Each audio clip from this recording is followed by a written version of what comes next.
मसीह में सभी भाई बहनों को हमारा जय मसीह की प्रभु का धन्यवाद करते हैं। आज हमारा उपवास का 7वां दिन है और आइए 7वें दिन के वचन को देखते हैं।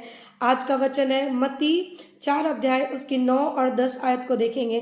प्रभु का वचन इस प्रकार से कहता है, उसने कहा, यदि तू गिरकर मुझे प्रणाम कर तो मैं यह सब कुछ तुझे दे दूंगा। तब यीशु ने उससे कहा, हे शैतान दूर हो जा, क्योंकि लिखा है, तू प्रभु अपने परमेश्वर को प्रणाम कर और केवल उसी की उपासना कर। हालेलुया। शैतान कई बार आपके लाइफ में आता है ऐसी चीज़ों को लेकर, और वो बार बार आपको वो प्रोत्साहित करता है कि आप उसके सामने झुके और दंडवत करें। चाहे वो पैसे का लालच हो, चाहे ये संसार के वैभव का लालच हो, चाहे किसी भी प्रकार का लालच हो। बाइबल साफ तौर से इस 4 अध्याय को आप पढ़ेंगे तो इसमें सारी चीज़ों को वर्णन किया गया है। यदि आज जो शैतान की उपासना करते हैं, उसको दंडवत करते हैं, भले उसके जीवन में शारीरिक वे में किसी भी चीज़ों की घटी कमी ना हो, लेकिन अनंत काल का जीवन उसके पास नहीं है। हालेलुया।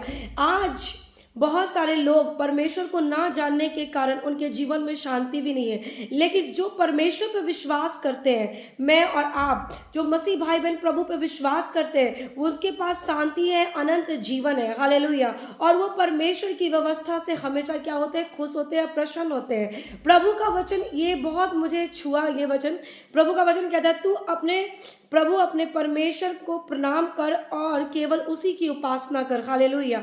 हमें परमेश्वर ने सिखाया है इस चीज़ों को कि हमें हर बातों में परमेश्वर की ही उपासना करना है, उसी के सामने दंडवत करना है, ना कि इस संसार के रीति रिवाजों के अनुसार। हालेलुया। परमेश्वर को ये बिल्कुल पसंद नहीं कि हम परमेश्वर की उपासना को छोड़कर हम कहीं और जाएं। Praise the Lord. ये प्रभु की मर्जी है कि हम केवल परमेश्वर की उपासना करें, केवल उसी को दंडवत करें और केवल उसी को सराहें, क्योंकि परमेश्वर ने इस जगत में, परमेश्वर ने अपने माँ के गर्भ में क्या किया? हमें बनाया, हमें भेजा है कि हम परमेश्वर की उपासना करें, उसकी स्तुति करें। हालेलुया।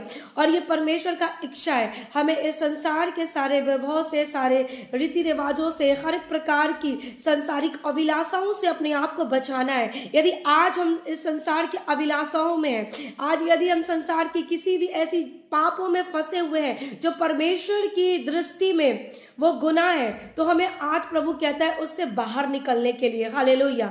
आप मसीह होने के बाद भी यदि आप ऐसे स्थानों पे जाते, ऐसे जगहों पे जाते जहाँ पे परमेश्वर का इच्छा नहीं है, और आप उसके जाने के दौरान आप क्या करते? उस जगह पे दंडवत करते हैं।